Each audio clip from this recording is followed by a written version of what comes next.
बहुत बहुत स्वागत है, नंदन है, आभार है आप सबका एजुकेशन इलाहाबाद के चैनल पे। मैं हर्ष प्रजापति उपस्थित हूँ आप सबके समक्ष एक अति महत्वपूर्ण जानकारी के संदर्भ में। बहुत ध्यान से देखिएगा, बहुत ध्यान से सुनिएगा, जितने भी क्रेट के और एमटीएस के एस्पिरेंट्स हैं।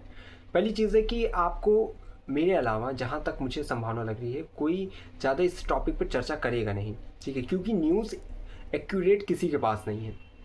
और सबसे बड़ा आपका जो लगातार मुझे सवाल परेशान कर रहा है वो ये है कि एमटीएस और क्रेट का, क्योंकि कई बच्चे अब एमटीएस के जुड़ चुके हैं और क्रेट एमटीएस के लगातार हर वीडियो के कमेंट में, चाहे वो यूजी की मैं अपलोड कर रहा हूँ चाहे पीजी के कर रहा हूँ, लगातार आप यही सवाल कर रहे हैं कि कब रिजल्ट आएगा।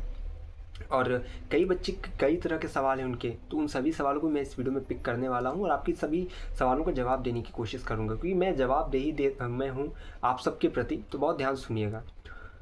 यहाँ देखिए, क्रेट का रिजल्ट, आप सबका एक सवाल है कि आपने जो एक्सपेक्टेड डेट बताई थी उस पर क्यों नहीं आ रहा है, लगातार आप बता रहे हो और आ नहीं रहा है। तो एक्सपेक्टेड डेट देखिए, हम बताते हैं इलाहाबाद विश्वविद्यालय द्वारा तैयार किए गए समीकरण के आधार पर। मैंने आपको जब से ये जर्नी स्टार्ट हुई, चाहे एंट्रेंस से लेकर आपके एडमिशन तक, जब तक ये चलेगा, मैं हमेशा एक चीज़ कहता हूँ कि मेरी संभावनाएं हमेशा सही रहती हैं अगर विश्वविद्यालय अपने समीकरण न बदले तो। जिस प्रकार से एंट्रेंस होता है, जितना उस कॉपी का मूल्यांकन में समय लगता है, उन चीज़ को मैं कैलकुलेट करते हुए मैंने बताया था कि आपका रिजल्ट अक्टूबर में आ जाएगा। और अक्टूबर में आ जाएगा, ये प्रॉपर जो है इलाहाबाद विश्वविद्यालय द्वारा के प्रशासन द्वारा कहा गया था, ठीक है। ईवीवी के प्रशासन द्वारा ये चीज़ें स्पष्ट कही गई थी कि अगले माह रिजल्ट आएगा, लेकिन नहीं आया। अब उसमें आप देख सकते हो दशहरे की भी छुट्टी थी, फिर दीपावली की छुट्टी थी, फिर अदर, तो वहाँ से तो डिस्टर्ब था ही। लेकिन आपको आज मैं कई चीज़ें बताने वाला, जैसे कि आपको कहीं ना कहीं आपको संतुष्टि मन में मिले कि अभी ऐसा नहीं कि बहुत यहाँ पे चीज़ें ख़राब हैं या स्थिति बहुत ख़राब है। कि देखिए, किसी भी जब एंट्रेंस होता है उसके रिजल्ट को निकालने में, चाहे इलाहाबाद विश्वविद्यालय का देखिए रिजल्ट के संदर्भ में यही रहा है, चाहे यहाँ पे सत्रीय कोई कार्यक्रम हो, ठीक है, पाठ्यक्रम हो, उनका रिजल्ट हो, बीए बीएससी बीकॉम का, या आपके एंट्रेंस के हो, यहाँ पे थोड़ा टाइम लगता है। चाहे पीजी का हो, चाहे जो है यूजी का, अगर यहाँ पे देखा जाए, ठीक है, अब पीएचडी का भी जैसे एंट्रेंस हो रहा है, हर चीज़ में प्रॉपर यहाँ पे कुछ ना कुछ टाइम बेसी लगता है, ठीक है। अब एक चीज़ याद रखिए, लास्ट ईयर 2023 का जब हुआ था, दिसंबर में हुआ था, मार्च में रिजल्ट आया था, ठीक है, लेकिन फिर भी कोई चीज़ एकदम क्लियर नहीं की गई थी किस लिए देर हुई है।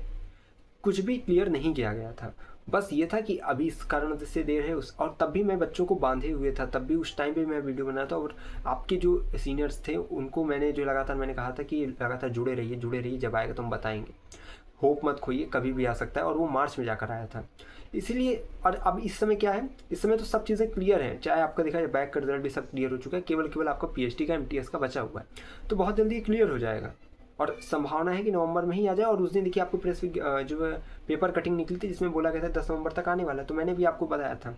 तो कई लोग क्या है कि उस पर ऑब्जेक्शन करते हैं, तो ऑब्जेक्शन आप सोचिए कि आप इलाहाबाद विश्वविद्यालय स्वयं अगर नहीं जारी कर रहा है तो उसमें हमारी क्या गलती है। हम तो आपको बस चीज़ें बताते हैं कि क्या होने वाला है।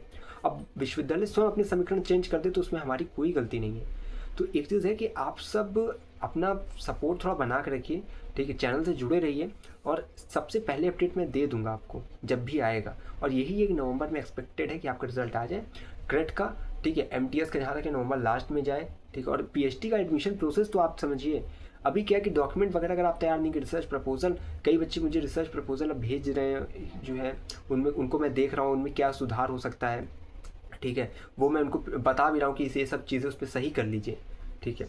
तो आप भी अपने रिसर्च प्रपोजल तैयार किए, कई बच्चे इकोनॉमिक्स की और अलग अलग जो है उसमें का मुझे भेज रहे हैं, तो मैंने कहीं ना कहीं बताया कि इसको किस प्रकार से लिखें, इसमें आपके रिसर्च क्वेश्चन हैं कि नहीं, वो सब एक मैंने एलिमेंट ऑफ रिसर्च प्रपोजल बनाया है, उसको जो है बनवाया था मैंने, उसको देख लीजिएगा, ठीक है। वो शायद 22-21 मिनट की जो वीडियो है, उसमें कहने के लिए पूरे एलिमेंट आपको पता चलेंगे, और पूरे एलिमेंट को अपने रिसर्च प्रपोजल में आप फिट करिए, इंक्लूड करिए, नहीं तो फिर कहाँ अच्छा बन पाएगा।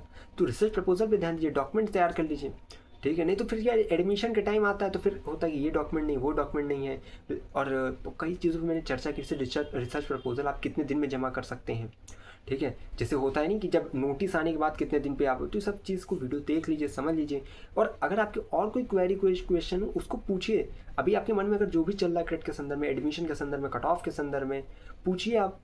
ऐसी कोई जानकारी नहीं जो इलाहाबाद विश्वविद्यालय पीएचडी प्रवेश के संदर्भ में हर्ष प्रजापति आपको दे ना सकें, ठीक। तो बस रिजल्ट क्या है, रिजल्ट विश्वविद्यालय के हाथ में है। तो उनका काम उनको करने दीजिए, हम सब अपना काम करेंगे। आपका कोई सवाल हो आप बताइए, जवाब देना हमारा काम है, रिजल्ट निकालना विश्वविद्यालय का काम है। जब आएगी तो मैं सूचना दूंगा, एक एक प्रॉपर चीज़ समझा दूंगा, कट ऑफ से लेकर आपके एडमिशन तक हम आपको पूरी कवरेज देने वाले हैं। तो बस यही चैनल से जुड़े रहिए और इस चैनल को याद रखिए, टेलीग्राम इंस्टाग्राम की लिंक डिस्क्रिप्शन में, वहाँ से जुड़िए जिससे कि आपको फास्टेस्ट अपडेट मिल सके। सवाल समस्या को लगातार कमेंट बॉक्स में मेंशन करिए, लगातार जुड़े रहिए। मैं ऐसा था, मैं विश्वविद्यालय के पास कोई भी खबर होगी खास पहुँचाते रहेंगे आपके पास। बहुत धन्यवाद, बहुत आभार।